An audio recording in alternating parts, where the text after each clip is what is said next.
मित्रो, पैसे कमावणं हे फार जरुरीच असतं. नाहीतर आपला उदरनिर्वाह चालवणं जवळजवळ अशक्य असतं. म्हटलं जातं सगळी सुंग घेता येतात, पण पैशाचं सुंग घेता येत नाही. ह्या पैशाचं जीवनातलं महत्त्व जसं महत्त्वाचं आहे. पैशाचा वापर, विनियोग आणि गुंतवणूक ही महत्त्वाची आहे. ह्या गुंतवणुकीचे विविध पर्याय आता आपल्या इथे उपलब्ध आहेत. आणि पण हे करत असताना ह्या क्षेत्रातील तज्ज्ञांची मदत घेणं हे फार जरुरीचं आहे. नाहीतर आपल्या घामाचा पैसा अक्षरशः पाण्यात जातो किंवा जाण्याची शक्यता असते. म्हणून ह्या कामी जे आपण आपल्या आरोग्याच्या बाबतीत आपण जी काळजी घेतो की एखादा तज्ज्ञ डॉक्टरांचा सल्ला घेतो, काय दुखणं असेल किंवा काय असेल ते, एखादा चांगला सर्जनची आपण भेट घेतो. तसंच ह्या क्षेत्रामध्ये पण की आर्थिक गुंतवणुकीच्या क्षेत्रामध्ये आता वेगवेगळ्या प्रकारचं शिक्षण अवेलेबल आहे. आणि ते घेत असताना काही तरुण मंडळी या व्यवसायामध्ये नवीन गुंतवणुकीचे पर्याय, त्यांची नीतिकिटी, त्याचे plus and negative points, advantage, disadvantage हे सगळं त्यांना माहीत असतं. कारण प्रत्येकाचं आर्थिक परिस्थिती आणि इतर काही गोष्टी ह्या वेगळ्या असतात. पण एखाद्याला सांगितलेलं औषध दुसऱ्याला जसं चालत नाही, तसंच या गुंतवणूक क्षेत्रात आहे. प्रत्येकाची फायनान्शियल पोझिशन, त्यांचा असलेले फायनान्शियल अवेलेबिलिटी, त्यांचे फ्युचर प्लॅन्स आणि होणाऱ्या पैशाचा विनियोग हे प्रत्येकाचे प्लॅन वेगळे असतात. म्हणून प्रत्येकाने आपलं स्वतःचं करता ही आर्थिक गुंतवणूक तज्ज्ञांचा सल्ला घ्यावा असं मी तुम्हाला सुचवू इच्छितो.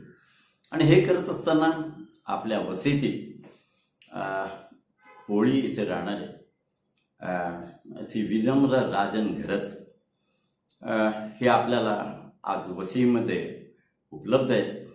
स्टेट बँकेसमोरच असलेल्या या शिवालिक बिल्डिंग म्हणजे वसई जनता सहकारी बँकेचे जे बिल्डिंग आहे, रजिस्टर ऑफिस किंवा शाखा आहे, त्या शाखेच्या बत्तीस इकडे फर्स्ट फ्लोअर त्यांचं ऑफिस आहे. त्यांची आपण मदत घ्यावी हे मी सुचवू इच्छितो. याचं कारण ते त्यांच्या तोंडातून आहे.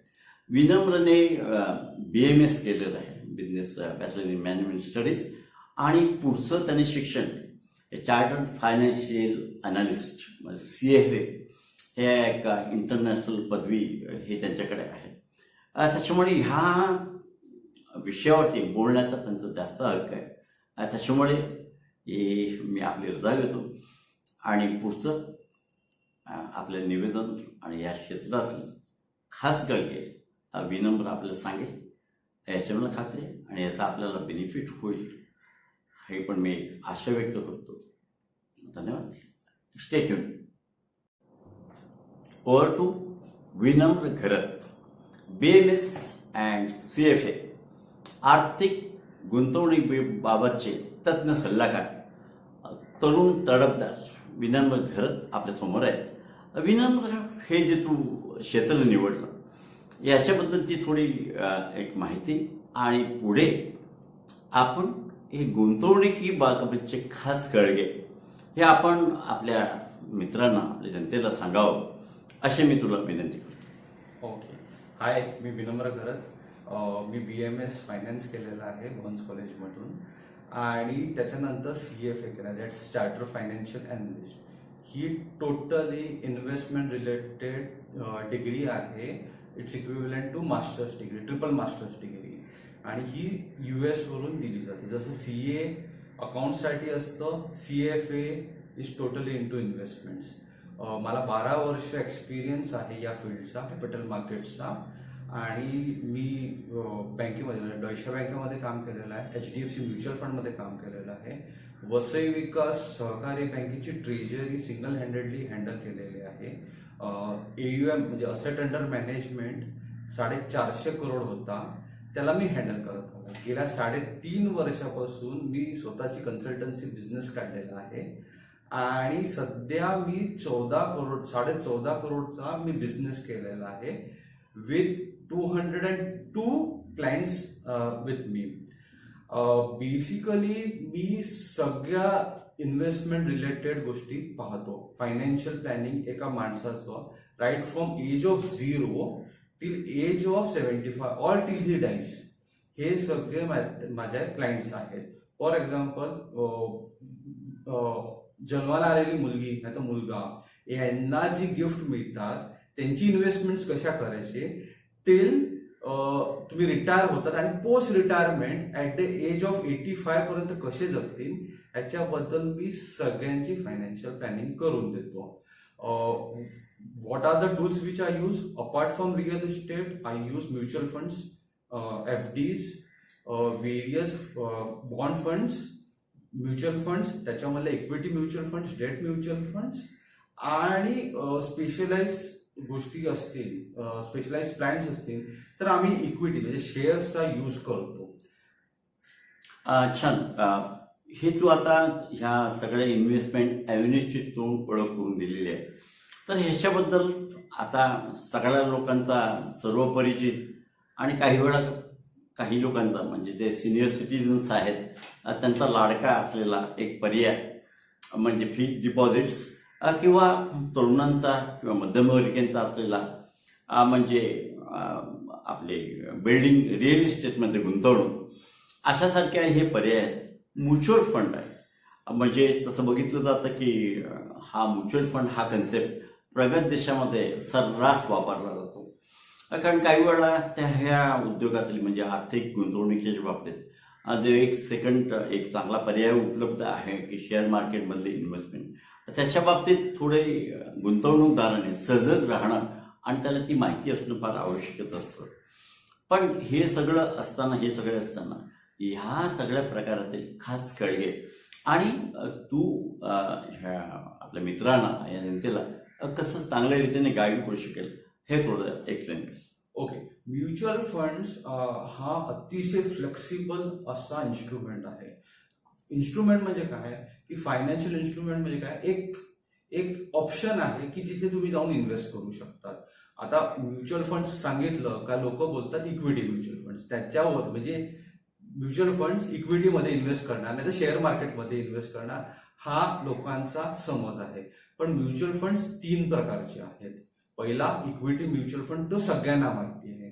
दुसरा डेट म्युच्युअल फंड, असे म्युच्युअल फंड्स जे गव्हर्नमेंट सिक्युरिटीज म्हणजे सेंट्रल गव्हर्नमेंटच्या सिक्युरिटीजमध्ये टाकतात, स्टेट गव्हर्नमेंटच्या बॉन्ड्समध्ये टाकतात, टॉप बँकेची सीडीज आणि सीपीज घेतात. सीडीज म्हणजे सर्टिफिकेट ऑफ डिपॉझिट आणि कमर्शियल पेपर्स अशा ठिकाणी इन्व्हेस्ट करतात आणि त्याच्यावर आपल्याला चांगले रिटर्न्स येतात. आता हे बॉन्ड्स हे कमर्शियल पेपर सामान्य जनतेला अवेलेबल नसतो, पण त्यांची रेट ऑफ रिटर्न साधारणपणे 0.5% 1.5% एक्स्ट्रा असतो FD वर.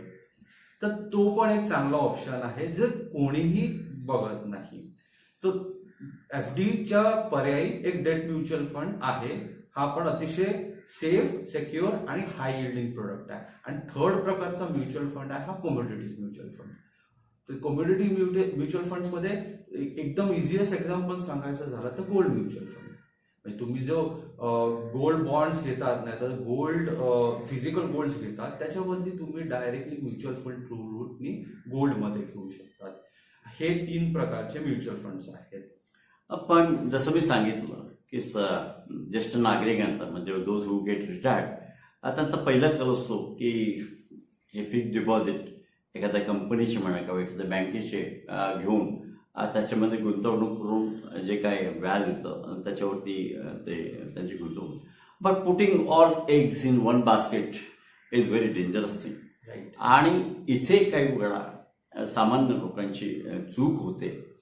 तर आता हा जो पर्याय मी पहिला सांगितला की जो जनरली वापरला जातो फिक्स्ड डिपॉझिट, याच्याबद्दलचे थोडे खास कळके आणि लोकांना मार्गदर्शन तू जर केलं तर ते जास्त संयुक्त ठरू शकेल. फिक्स्ड डिपॉझिट हा सर्वात सोपा वाईडली नोन असा फायनान्शियल इन्स्ट्रुमेंट आहे.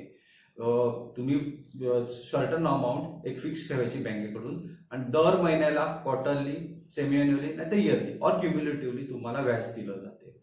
प्रॉब्लेम याचा असा आहे की fixed deposit never beats inflation, म्हणजे महागाई दरापेक्षा तो कधी पण कमी रिटर्न देतो. फॉर एक्झाम्पल तुम्हाला 9% FD मिळाली, पण महागाई जर समज 11 नाही तर 12% चालली असतील तरी पण तुम्ही -2% -3% रिअल रिटर्न्स बोलतात त्याला, म्हणजे तुम्ही कधी पण मायनस मध्ये असतात.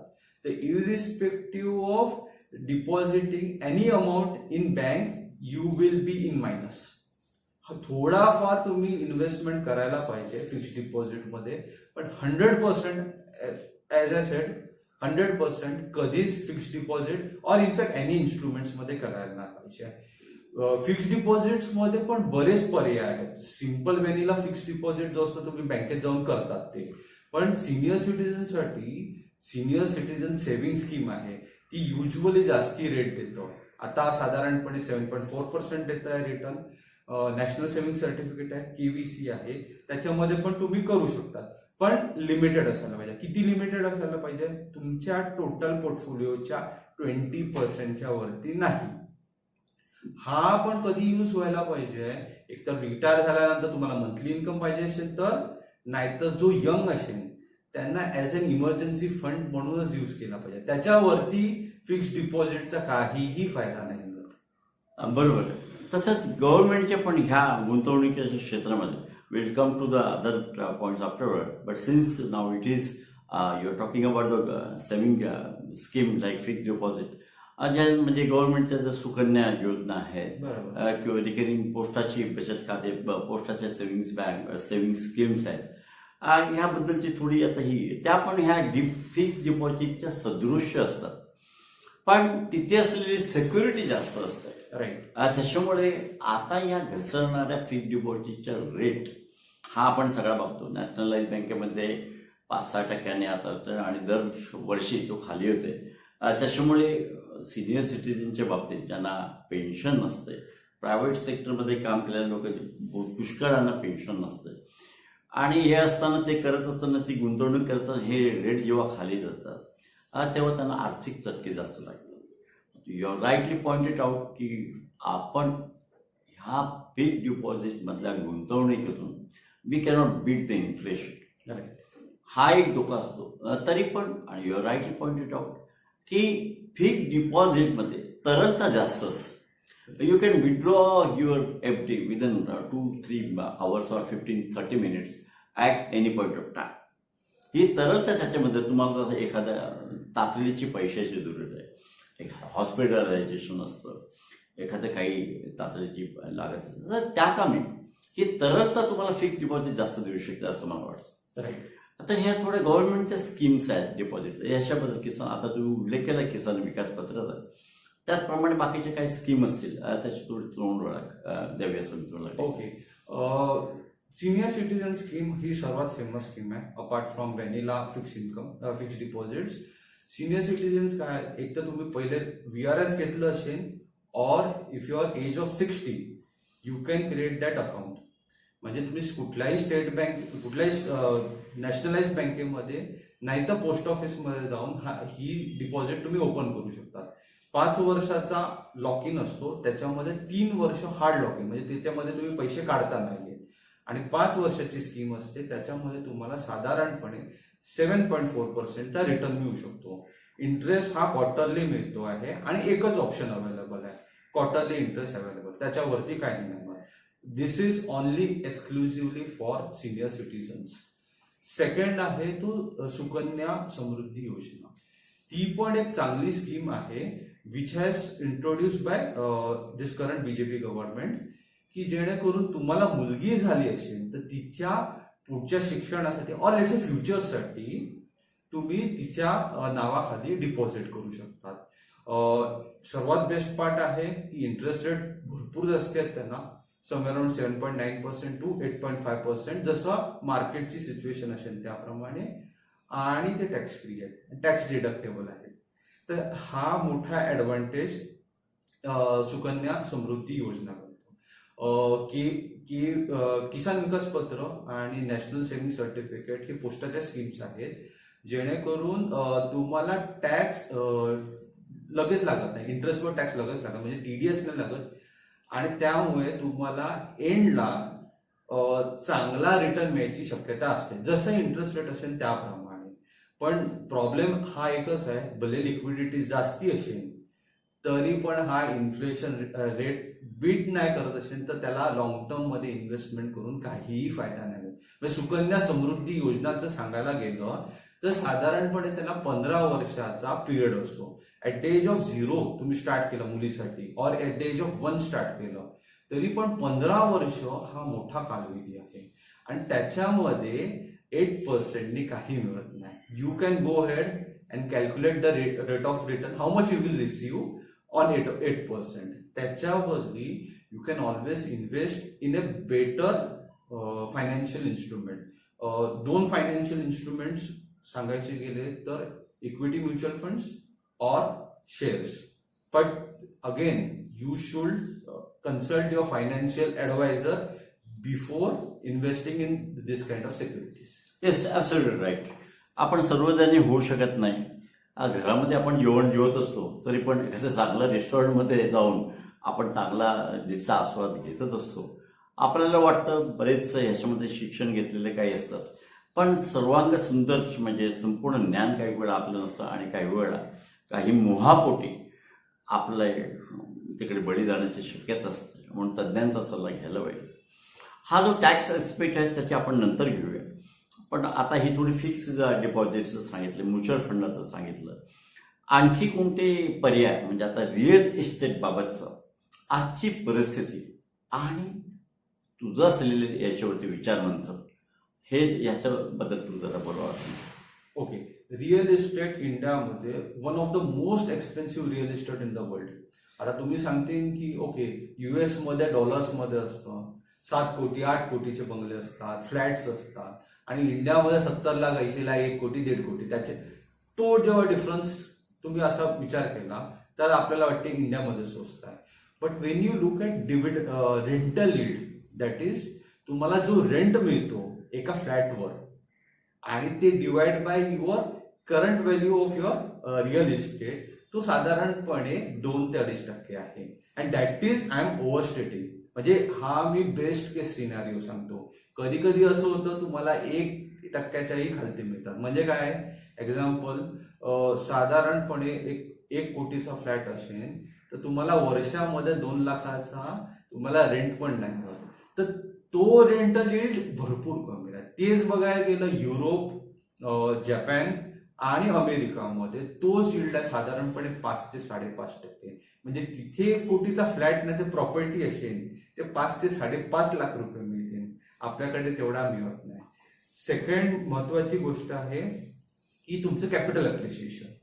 हा कॅपिटल अप्रिशिएशन एस्पेशली रिअल इस्टेटमध्ये कधी येतो, त्याला सायकल्स असतात. Cycle, what do you mean by cycles, की एक भरती आणि ओटी यासारखं असतं. म्हणजे 8 वर्ष 10 वर्ष तो मार्केट चालणार, रिअल इस्टेट मार्केट चालतो आणि दुसऱ्या 8 ते 10 वर्ष चालत नाही.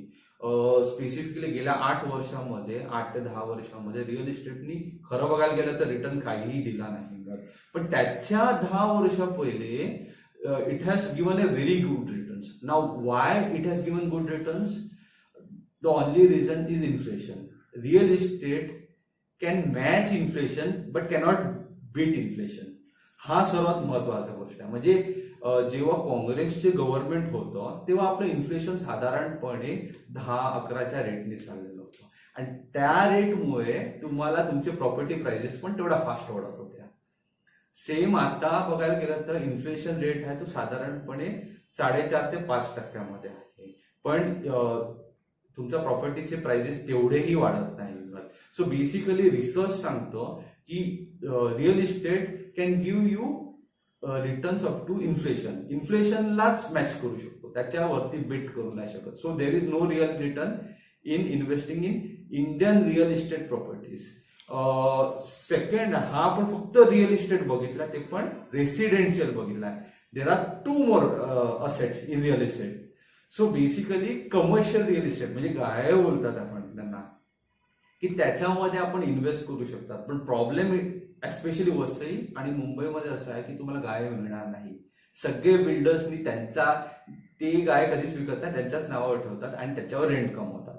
So chances of getting that kind of property is quite low. आणि तीही मिळाली तरी पण तुम्ही दरवेळी विचार करायचा आहे याचा रेंटल यील्ड किती असेल. रेंटल यील्ड साधारणपणे 4% वरती असेल तर it's a buyable property. If it is less than 4%, just don't go and buy it.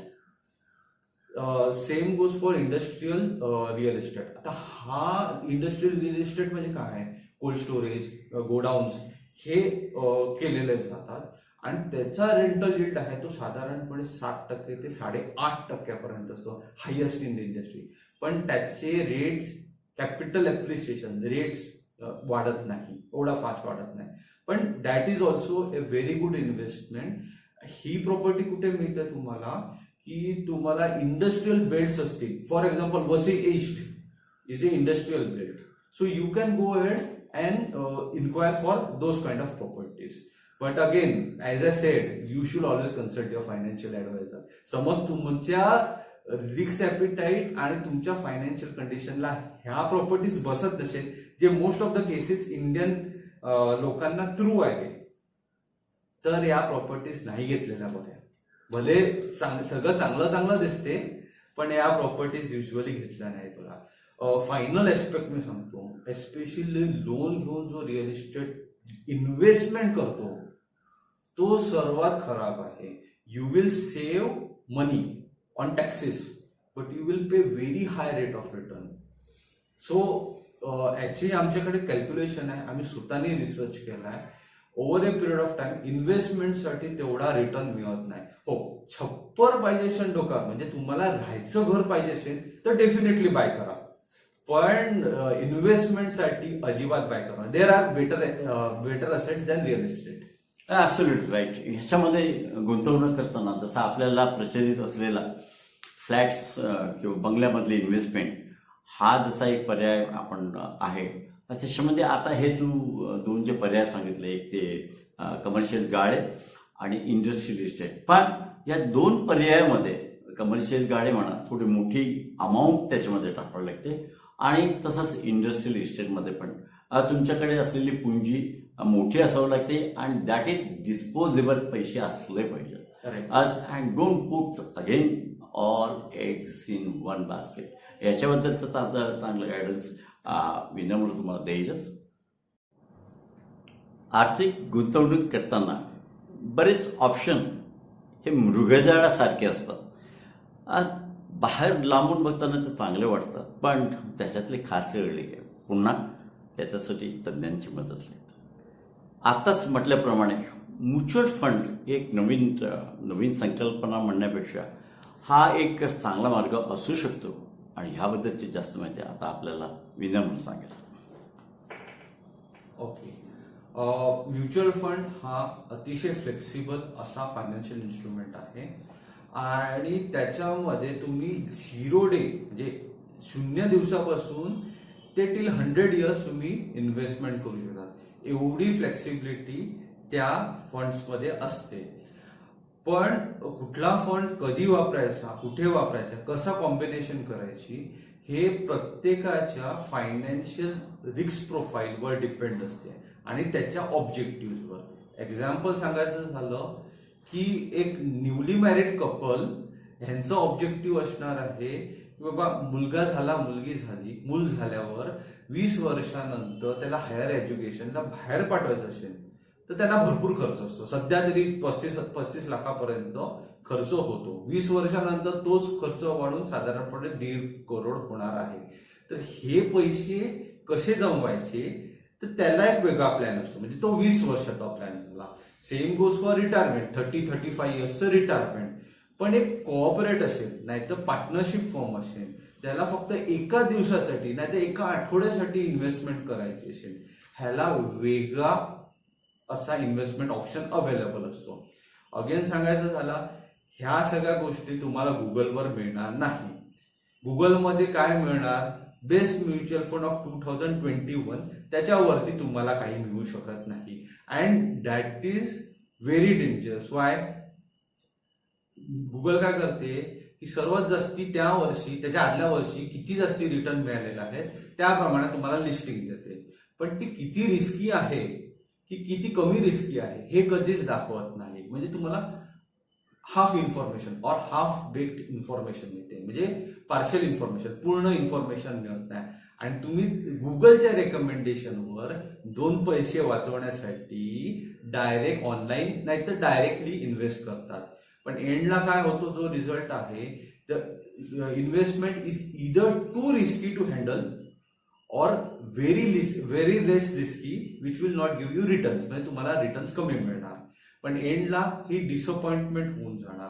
So that is the reason why you should go for a qualified, I would say qualified advisor. Second part आहे की हा आपल्याला फक्त रिटर्न्सच्या दृष्टिकोनातून दाखवलेला गेलेला research आहे, जो पेपरात तुम्ही वाचतात किंवा तुम्हाला गुगलवर मिळतं का, काही वेबसाईट जो फायनान्शियल इन्फॉर्मेशन प्रोव्हाइड करते, ही फक्त तुम्हाला रिटर्न्स दाखवतात, पण तुम्हाला रिस्क नाही दाखवत. ही risk has to be calculated, which has to be calculated on raw data. म्हणजे रॉ डेटावर स्वतःला कॅल्क्युलेट करायला लागते. तुम्हाला ही इन्फॉर्मेशन मिळणार नाही, फ्री पेड काही इन्फॉर्मेशन मिळणार नाही. You have to calculate and then you have to decide की कमीत कमी रिस्कमध्ये जास्तीत जास्त रिटर्न आपल्या प्रोफाईलसाठी कुठला बसतो, आणि त्याप्रमाणे तुम्हाला पोर्टफोलिओ डिझाईन करायला लागतो. पोर्टफोलिओमध्ये फंड कुठले असायला पाहिजेत, किती असायला पाहिजेत आणि कुठल्या AMCचे असायला पाहिजेत, हा अतिशय वेगळा विषय आहे.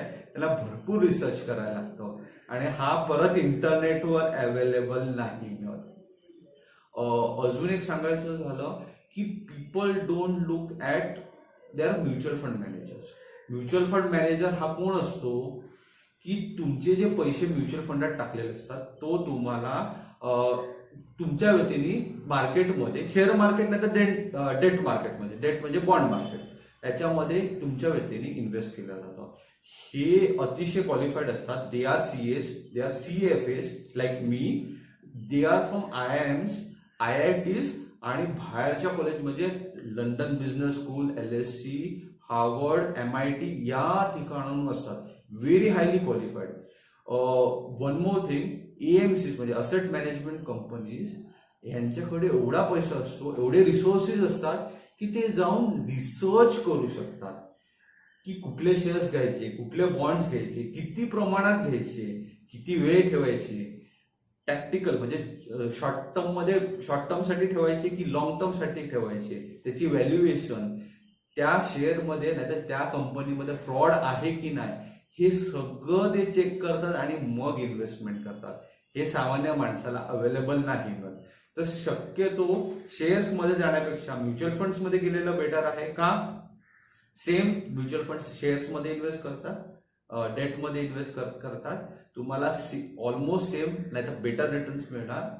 फक्त तुमची जी लॅक ऑफ रिसर्च एबिलिटी आहे, नाहीतर फॉर्मल एज्युकेशन अँड एक्सपिरियन्स आहे, रिसोर्सेस कमी आहेत, हे म्युच्युअल फंड्सकडे तसा काही प्रॉब्लेम नाही. तुम्हाला युजली लोक काय करतात, ब्लू चिप मध्ये टाकतात, ब्लू चिप शेअर्स मध्ये टाकतात, पण that will not guarantee you returns. म्हणजे काय, मार्केटने 10% रिटर्न दिला, तुमचे शेअर्सनी फक्त 8% रिटर्न दिला, तर याचा अर्थ you are under performing. You should not be investing in equity fund, equity, direct equity, and rather go for debt equity mutual funds through an advisor. आणि फायनली दरवेळी मी सांगतो, पण you should always consult your financial advisor. का? कारण का तो तुमची रिस्क प्रोफाईल बघून, तुमचे रिक्वायरमेंट्स बघून तुम्हाला तो एक्झॅक्ट पोर्टफोलिओ देणार, आणि एक्झॅक्ट पोर्टफोलिओ आल्यावर तुमचा इन्व्हेस्टमेंट एक्सपिरियन्स भरपूर स्मूथ असणार आणि तुम्हाला पाहिजे तसे, म्हणजे जशी अपेक्षा आहे त्याप्रमाणे तुम्हाला रिटर्न्स मिळणार. Absolutely right. There is no lunch called free lunch in this world.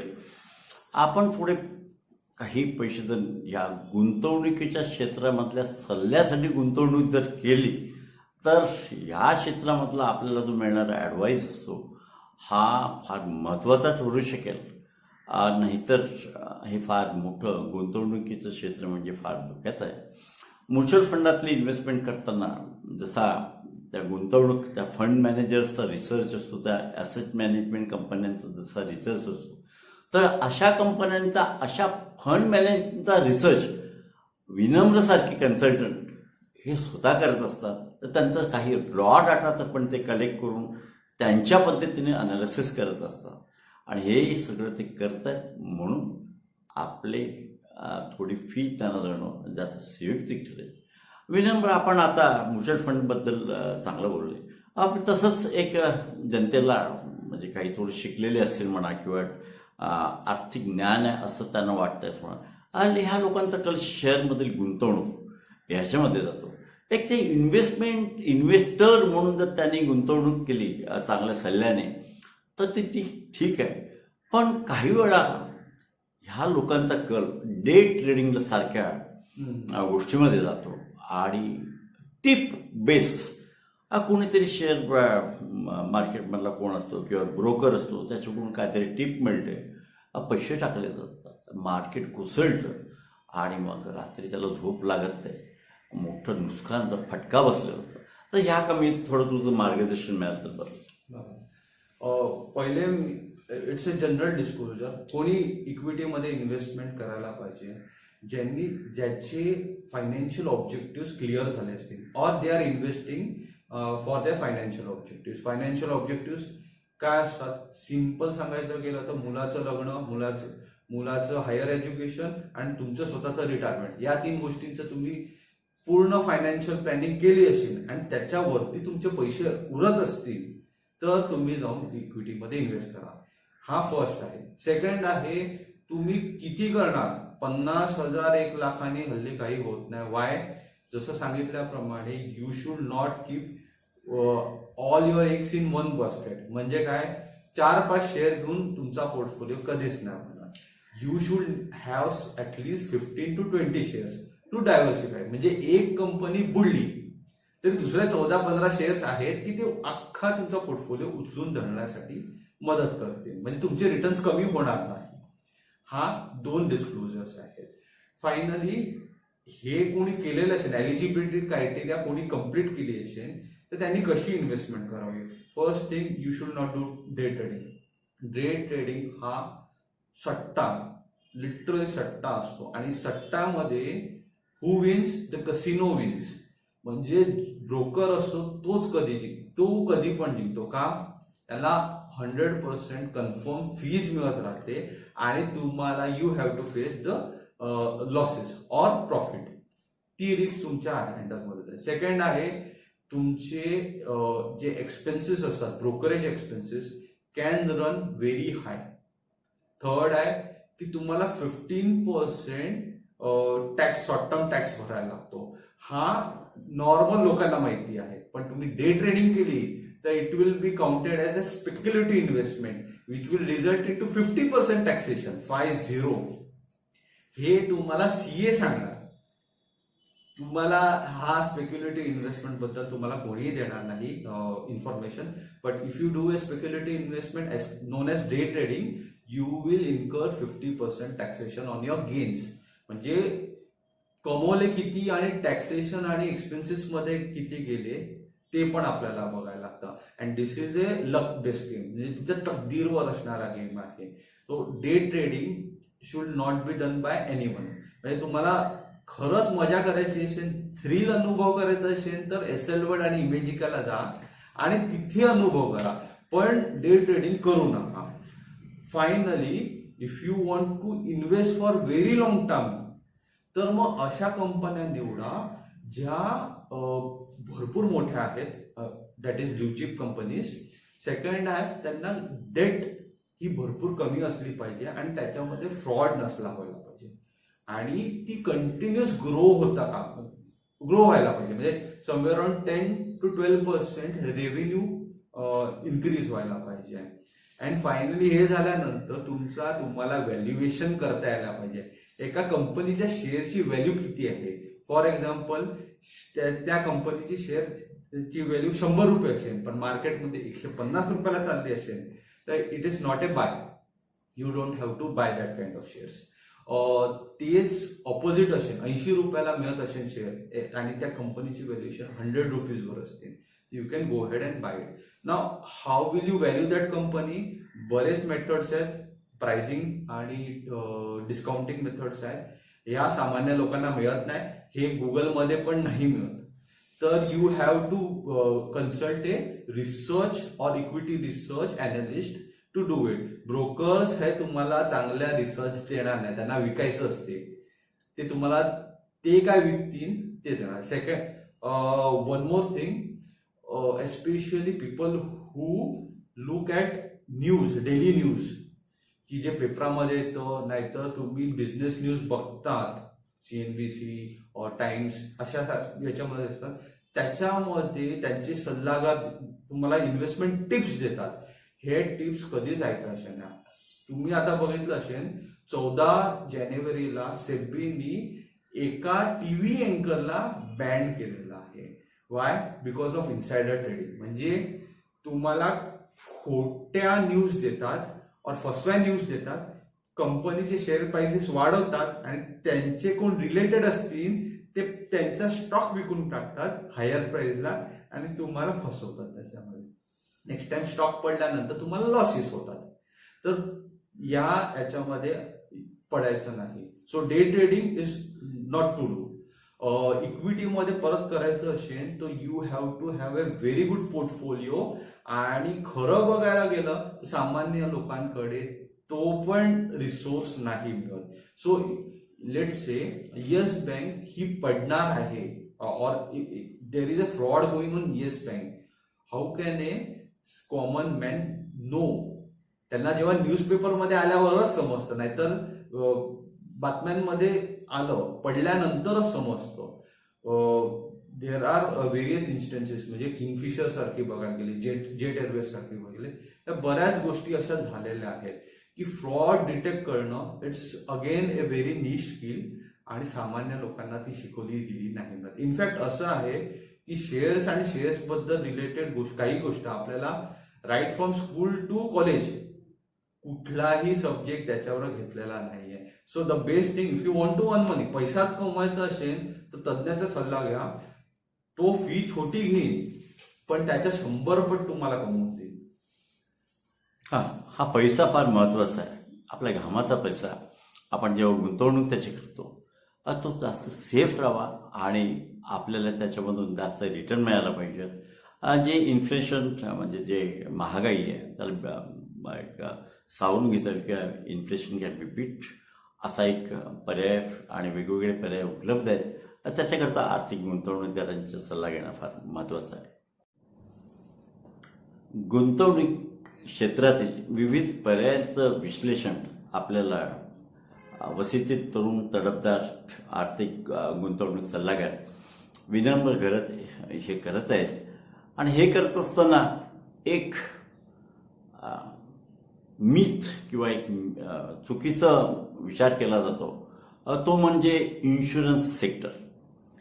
लोक पॉलिसीमध्ये पैसे टाकतात की गुंतवणूक म्हणून, पण ते योग्य आहे की नाही ह्याबाबतची माहिती आता विनम्र आपल्यासमोर विशद करेल.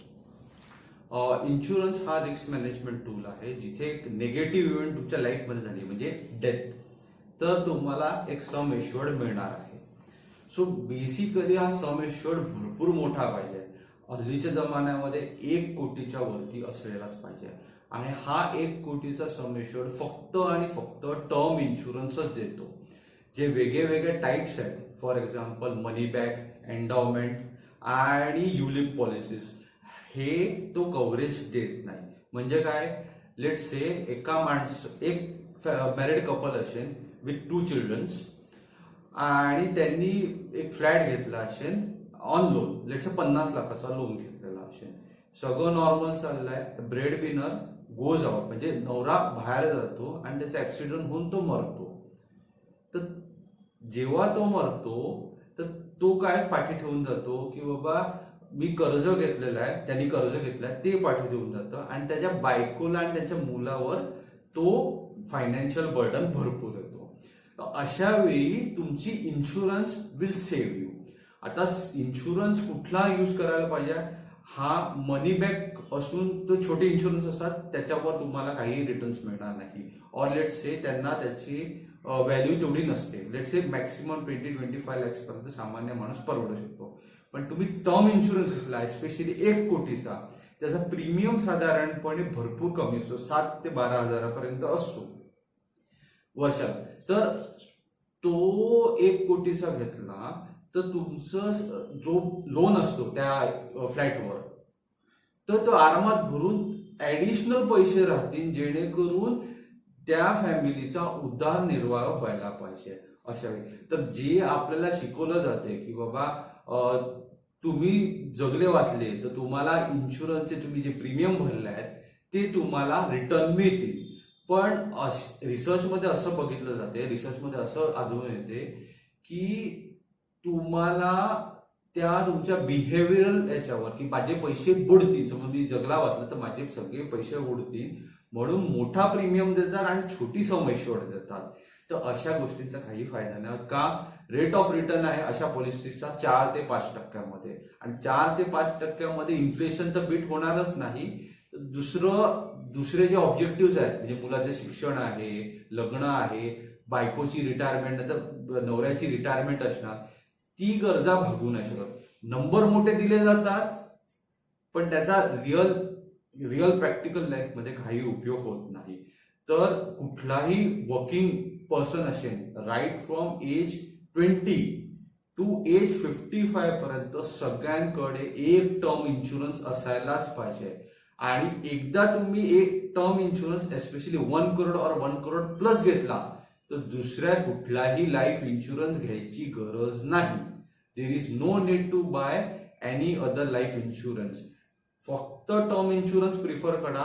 का की रेट ऑफ रिटर्न जो सम एश्योर्ड आहे तो भरपूर मोठा आहे, प्रीमियम भरपूर कमी आहे. एकच डिसएडव्हान्टेज आहे, समज तुम्ही जगले वाचले तर तुमचा प्रीमियम मिळणार नाही.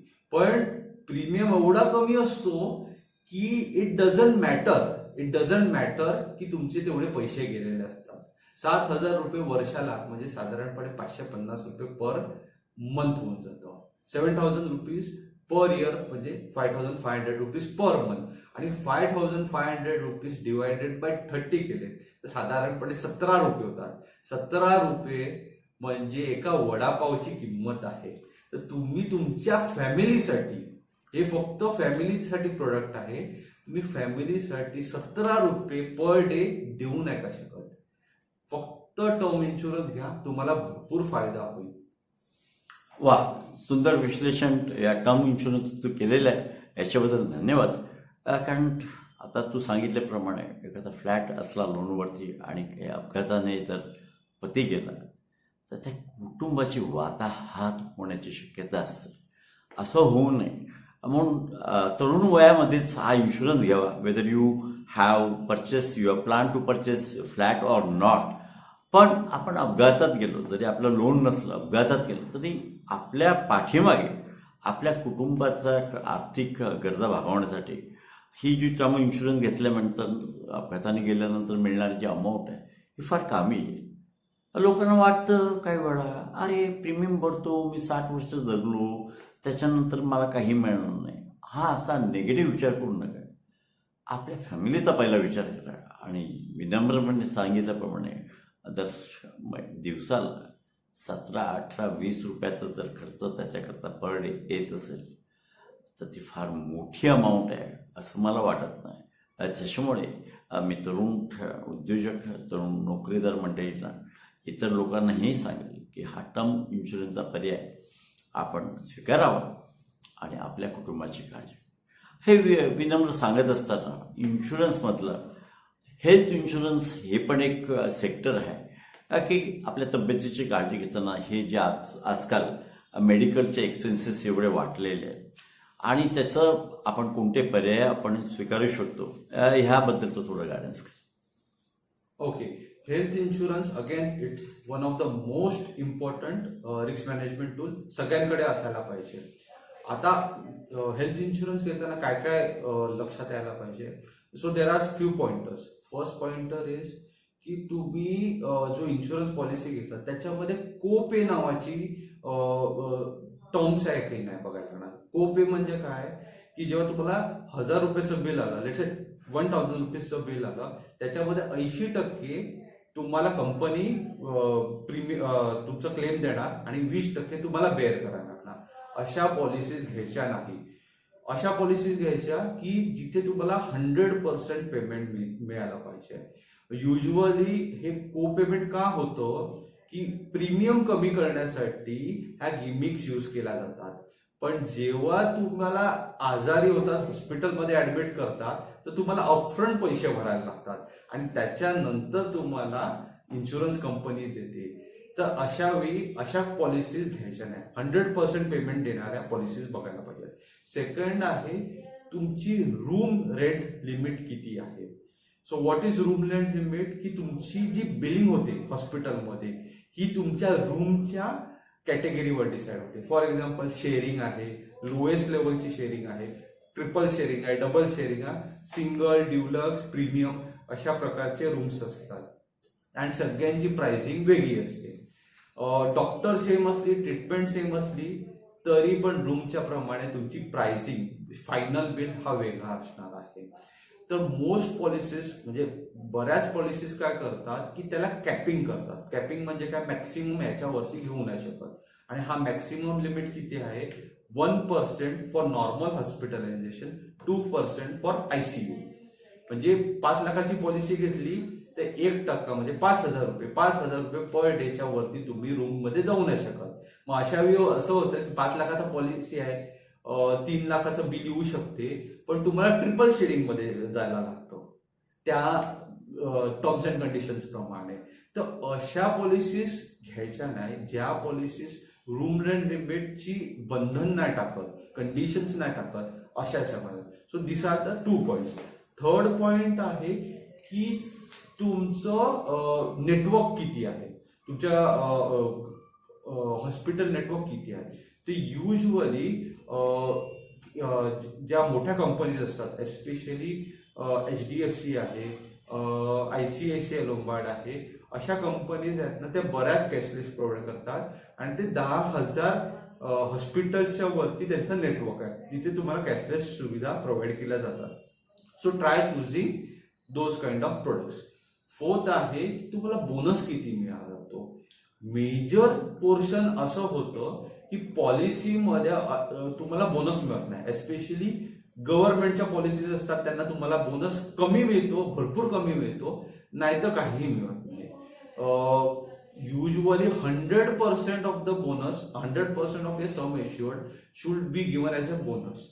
तर मॅक्स बुबा, ICICI, HDFC अशा अनेक प्रकारच्या प्रायव्हेट कंपन्या आहेत जी तुम्हाला ऑफर देतात. एक प्रॉब्लेम आहे की तुम्हाला सम एश्युअर्ड मोठा ठेवायला लागतो आणि तुमचं प्रीमियम जास्ती भरलं जाते. फायनली एक रिस्टोर नावाची बेनिफिट आलेली आहे. दिस इज व्हेरी न्यू कन्सेप्ट की त्या वर्षी समज तुमच्या पॉलिसीला क्लेम पडला तर विदाउट पेइंग एनी प्रीमियम्स तुम्हाला सम एश्युअर्ड फुल्ली रिस्टोर केला जाईल. म्हणजे 5 लाखाचं प्रीमियमची पॉलिसी असेल, 3 लाखाचा तुम्ही बेनिफिट उचलला तर फक्त नॉर्मल पॉलिसीमध्ये 2 लाखच तुम्ही यूज करू शकता. तर अशा वेळी कंपनी काय सांगते की रिस्टोर बेनिफिट असेल तर तुम्हाला 100% रिस्टोर म्हणजे 5 लाखाचा benefit without paying any additional premium तुम्ही घेऊ शकता. अशा पॉलिसीज पण आहेत जे अनलिमिटेड रिस्टोर देतात. म्हणजे कितीही तुम्ही यूज करा तुम्हाला 100% रिस्टोर यूज होतं. तर टॉपअप घ्यायची अशा वेळी काही गरज नाही लागत. So go for this kind of products and I would say I would prefer to go with private rather than public. म्हणजे private insurers are much more better, much more efficient आणि much more beneficial. चांगल्यात चांगले तुम्हाला terms and कंडिशन्सवर तुम्हाला ही policies offer करतात. So I would recommend premium वाचवायला जाऊ नका. प्रीमियम 1-1.5 रुपये एक्स्ट्रा भरले तरी चालतील, पण जास्तीत जास्त बेनिफिट असलेली पॉलिसी तुम्ही निवडा. वा, विनम्र छान मार्गदर्शन या इन्शुरन्स सेक्टरबाबत आणि हेल्थ इन्शुरन्स बरोबर तू केलेलं आहे, त्याच्याबद्दल धन्यवाद. आर्थिक गुंतवणूक करताना एक ह्या क्षेत्रातला दुसरा ॲस्पेक्ट म्हणजे टॅक्सेशन. वेगवेगळ्या प्रॉफिटवरती गव्हर्नमेंट हे टॅक्स लादत असतं आणि मग या आर्थिक गुंतवणुकीवरती असलेल्या लाभातून म्हणजे FDवरचं इंटरेस्ट म्हणा किंवा शेअर इन्व्हेस्टमेंट तुम्ही जे ट्रेडिंग करता त्याच्यामध्ये असलेला गेन प्रॉफिट म्हणा, त्याच्यावरती वेगवेगळ्या प्रकारचं टॅक्सेस गव्हर्नमेंटतर्फे लावले जातात. आणि मग त्याच्यामधलं आपल्याला कमीत कमी टॅक्सेशन आपल्या गुंतवणुकीवरती कसं येऊ शकेल याच्याबद्दलचं मार्गदर्शन हे आर्थिक गुंतवणूक सल्लागार विनम्र घरतसारखे आपल्याला करत असतात. विनम्र ह्या टॅक्सेशन आस्पेक्टबद्दल थोडं मार्गदर्शन कर की प्रत्येक आता जे आपण गुंतवणुकीचे पर्याय उपलब्ध आहेत सांगितलं तर प्रत्येक पर्यायामध्ये कोणत्या प्रकारचं टॅक्सेस निवडू शकेल आणि आपल्याला एक गुंतवणूकदारांना कोणता पर्याय आपण सुचवू शकतो याच्याबद्दल थोडं मार्गदर्शन. ओके, पहिले आपण FD करू, कारण का FD is most popular. And FDचा जो पण इंटरेस्ट मिळतो इदर अर्न्ड ऑर अक्युम्युलेटेड तो तुमच्या अदर इन्कम्स मध्ये धरला जातो. म्हणजे जो तुमचा टॅक्स स्लॅब आहे त्याप्रमाणे तुम्हाला टॅक्सेशन लागते. म्हणजे फॉर एक्झाम्पल तुम्ही 5% टॅक्स ब्रॅकेटमध्ये असतील तर अदर इन्कम मध्ये मिळून तुम्हाला 5% टॅक्स लागणार. 20% नाही तर 30%च्या टॅक्स ब्रॅकेटमध्ये असतील तर त्याप्रमाणे 20 नाही तर 30% त्याप्रमाणे तुम्हाला टॅक्स ब्रॅकेट प्रमाणे तुम्हाला घेतलं जातं. हे सगळ्या फिक्स इन्कमला युजली लागू लागतं. म्हणजे बॉन्ड्स घेतले तरी पण सेम तुम्हाला टॅक्सेशन लागते. सेकंड आहे तुमची इक्विटी इन्व्हेस्टमेंट्स.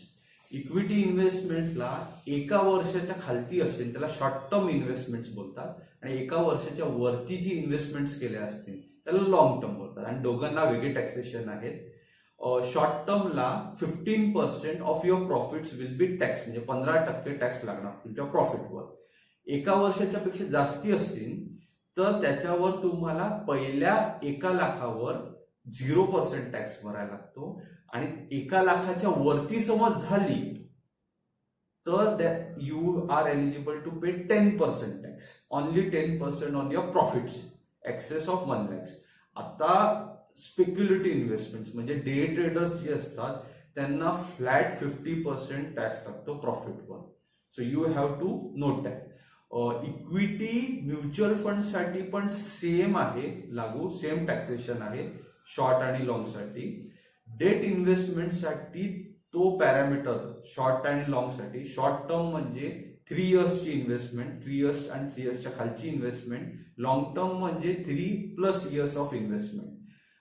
शॉर्ट टर्म साठी तुमचा जो टॅक्स ब्रॅकेट असेल म्हणजे FDची जी टॅक्स स्ट्रक्चर होतं same tax structure short term साठी शॉर्ट टर्म डेट म्युच्युअल फंड्सला लागणार.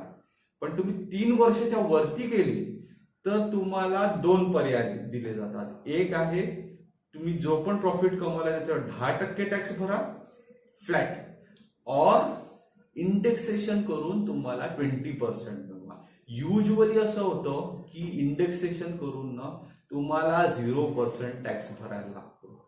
तर debt mutual funds are much more better than FDs. म्हणजे FD सारखी इन्व्हेस्टमेंट मिळते तुम्हाला, रेट चांगले मिळतात पण tax over a period of time भरायला लागत नाही. एक म्युच्युअल फंडची खासियत अशी आहे की तुम्हाला TDS नाही लागत.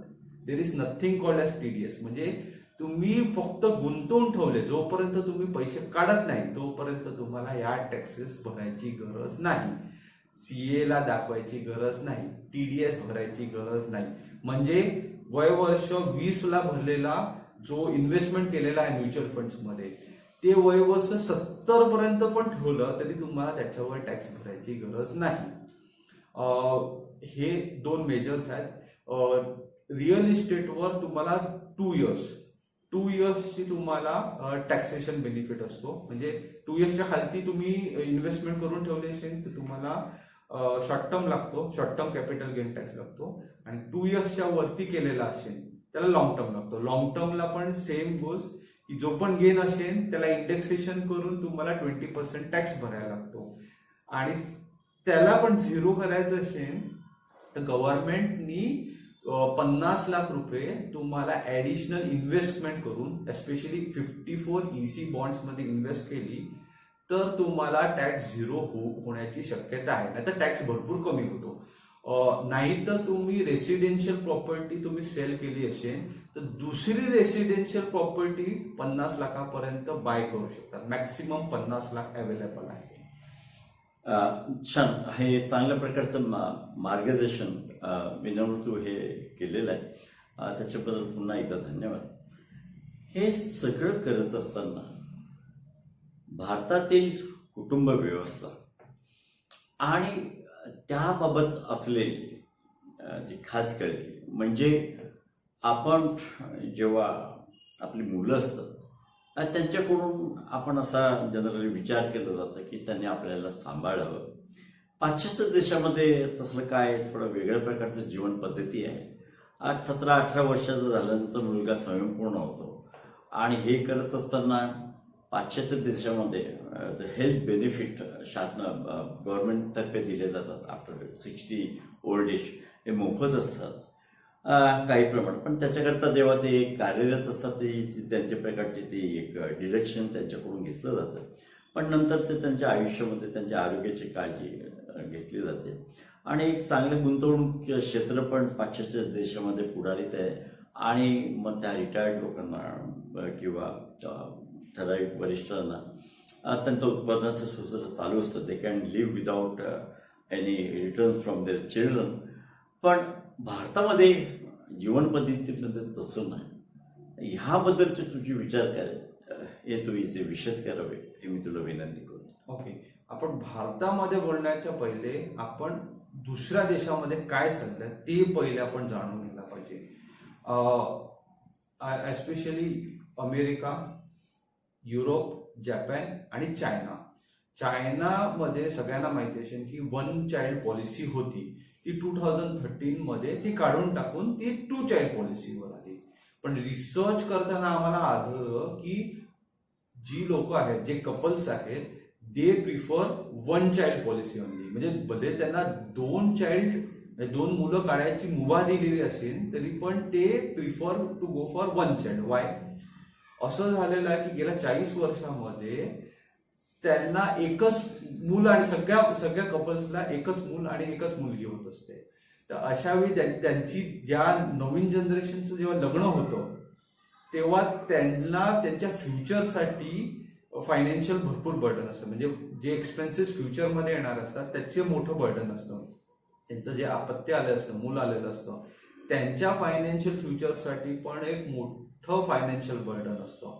आणि ते सोडून झाल्यानंतर त्यांच्या दोन्ही साईडच्या आई वडिलांना, म्हणजे मुलाच्या साईडच्या आई वडिलांना आणि मुलीच्या साईडच्या आई वडिलांना दोघांना सांभाळायला लागते. हे कोणाला? फक्त 2च माणसं. तर अशा वेळी हा मोठा बर्डन झालेला आहे. तर मग हे इंडियामध्ये होतं का? Yes, definitely. आताच्या जी जनरेशन झालेली आहे तर ती सेम ट्रेंड फॉलो करते. आपल्याकडे इंडियामध्ये स्टँडर्ड ऑफ लिव्हिंग वाढलेलं आहे, इन्फ्लेशन भरपूर जास्ती झालेला आहे, एज्युकेशनचा कॉस्ट भरपूर वाढलेला आहे, लग्नाचा कॉस्ट वाढलेला आहे आणि रिटायरमेंटचा कॉस्ट वाढलेला आहे. सो हे सगळं झाल्यानंतर त्याच्यानंतर तुमची मेडिकल कॉस्टिंग वाढलेली आहे. तर ही बर्डन आपल्याला एका कपलला फायनान्शियल भरपूर मोठा बर्डन होतो. तर हे सगळं हँडल करताना त्यांना भरपूर त्रास होतो. And to be frank, people work for 30 years and they don't achieve anything, absolutely anything. तर मग हा जी परिस्थिती येणार आहे ना, ते आलेली आहे, तर याच्यासाठी कुठला मार्ग आहे? एक सिंपल मार्ग आहे की जसं तुम्हाला जॉब लागतो at the age of 21, let's say at the age of 24, पहिल्या दिवसापासून तुम्ही तुमची रिटायरमेंट प्लॅनिंग सुरू करायला लागला.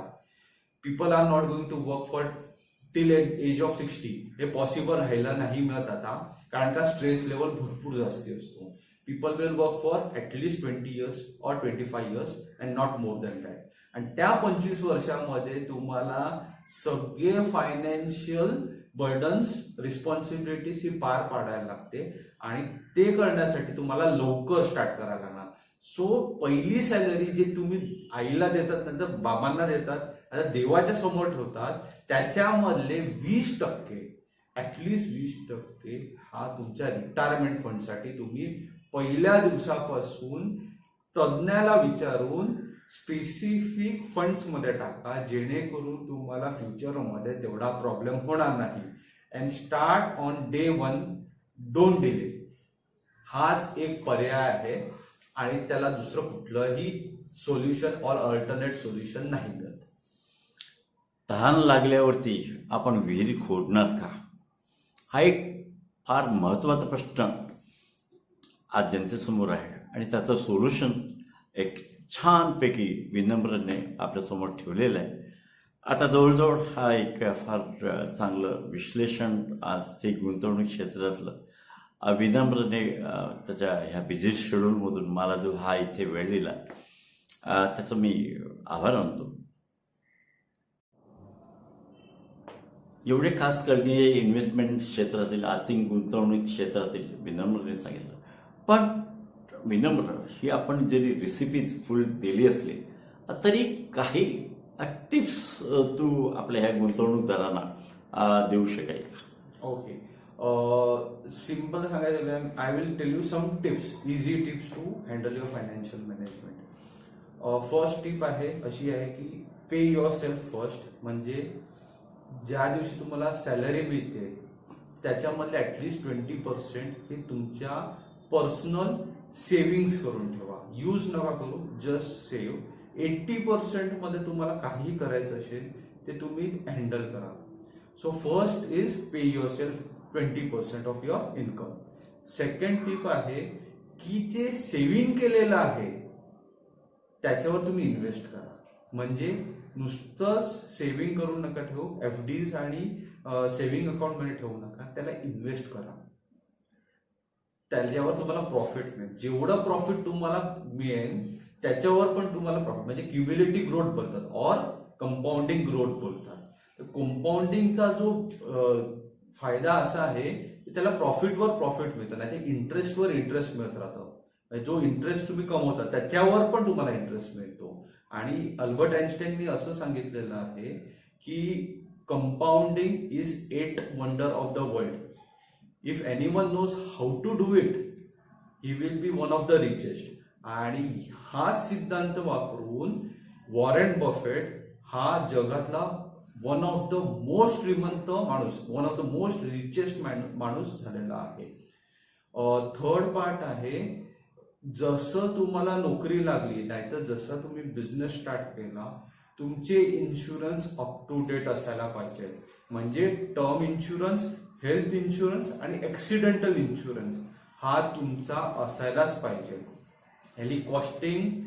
याची जी कॉस्टिंग आहे ती 20,000 रुपये पर इयरच्या वरती जात नाही for a single person per year. ते असायला पाहिजे. फोर्थ टिप अशी आहे की तुम्हाला मोठा पॅकेज मिळाला म्हणून लोन घेऊन प्रॉपर्टी बाय करू नका. हे सर्वात शेवटची गोष्ट आहे, तुमच्या लाईफ मधली सर्वात शेवटची गोष्ट आहे. लोन लगेच घ्यायची घाई करू नका, नुसता टॅक्स वाचवण्यासाठी करू नका. आणि 5वा सल्ला असा आहे, सिंपल ऍडवाइस आहे की तुम्ही कितीही वाचलं असेल, कितीही काही केलं असेल, मी नसलं तरी चालेल, पण योग्य क्वालिफाईड आणि कॅरेक्टर अँड इंटिग्रिटी असलेला फायनान्शियल ऍडवायझर सिलेक्ट करा. ऍडवायझर्सची फी ऍब्सोल्यूट त्याच्या समोरासमोर बसून ती निगोशिएट करा आणि ती भरा आणि त्यांच्याकडून सगळा सल्ला घ्या. तुम्हाला कमीत कमी त्याचा 100 पट फायदा डेफिनेटली होणार. तर छोट्या अमाऊंटसाठी जाऊ नका, छोटी अमाऊंट वाचवायला नका जाऊ आणि मोठे तोटे पण घेऊ नका. म्हणजे इंग्लिशमध्ये म्हण आहे, कोट आहे, पेनी वाईज पाऊंड फुलिश, तसं होऊ नका. Absolutely right. विनम्र हे एकदम छानपैकी टिप्स आपल्या गुंतवणूकदार कम्युनिटीला दिलेले आहेत. ज्येष्ठांनी पण याचा विचार करावा. आजचं युग ज्येष्ठ जरी 60 वर्षानंतरचं म्हटलं जातं, आज लोकांची लाईफ एक्सपेक्टन्सी वाढलेली आहे. म्हणजे चांगल्या आरोग्याच्या सुविधा उपलब्ध आहेत, चांगले मेडिकल उपचार महाग आहेत, ते नाही असं नाही, पण त्याने आज लोकांचं आयुष्य 90-100पर्यंत इझिली जातं. आणि मग हे आयुष्य व्यतीत करताना ते चांगल्या रीतीने कसं जगता येईल याच्याकरताही हा आर्थिक गुंतवणुकीचा विचार करताना हे पर्याय योग्य रीतीने डोळसपणे आपण स्वीकारायला पाहिजेत आणि ह्या कमी आपण तज्ञाची मदत घ्यावी असं मला प्रामाणिकपणे वाटतं. असं बोलून मी आपली रजा घेतो. धन्यवाद. Bye bye. म्हणजे विनम्रने आता मागे सांगितल्याप्रमाणे की ह्या आर्थिक गुंतवणुकी क्षेत्रातील खास कळगे कंगोरे चांगल्या विशेष रीतीने त्यांनी एक्सप्लेन केले आणि याचा खचितच आपण चांगल्या रीतीने विचार करू. आपले पैसे गुंतवणूक करताना त्याचा तज्ज्ञांचा सल्ला घेणं किती संयुक्तिक आहे हे आपल्याला पटतच असेल आणि हाच एक माझा प्रयत्न आपल्या सगळ्यांसाठी आहे. मग तो आज विनम्र असेल किंवा दुसरा कोण असेल, पण पैशाची शृंग आणता येत नाही. पैसा कमावणं आता एवढं साधं राहिलं नाही आणि आपल्या गरजा वाढलेल्या आहेत. त्याच्यामुळे या पैशाचे चांगलं विनियोग करताना तो जास्त चांगल्या रीतीने कुठे गुंतवणूक करून त्याचे रिटर्न्स कसे चांगल्या रीतीने आपल्याला मिळू शकतील याचा विचार सगळ्यांनीच करावा. मी दिलीप राऊत या व्हिडिओच्या माध्यमातून आपल्याला याच्याबद्दलचा विनम्र करवी हे आपल्याला मार्गदर्शन करण्याचा हा छोटासा माझा प्रयत्न आहे. हा तुम्हाला नक्कीच आवडला असेल. माझं यूट्यूब चॅनल दिलीप राऊतला सबस्क्राईब करा आणि जास्तीत जास्त हा व्हिडिओ इतर लोकांच्याकडे पण आपण प्रसारित करावा जेणेकरून सकल जणांना ही याची माहिती होईल आणि चांगल्या प्रकारे त्यांचं आयुष्य त्यांना एन्जॉय करता येईल असं मला वाटतं. धन्यवाद. Bye bye. Till then. Thank you.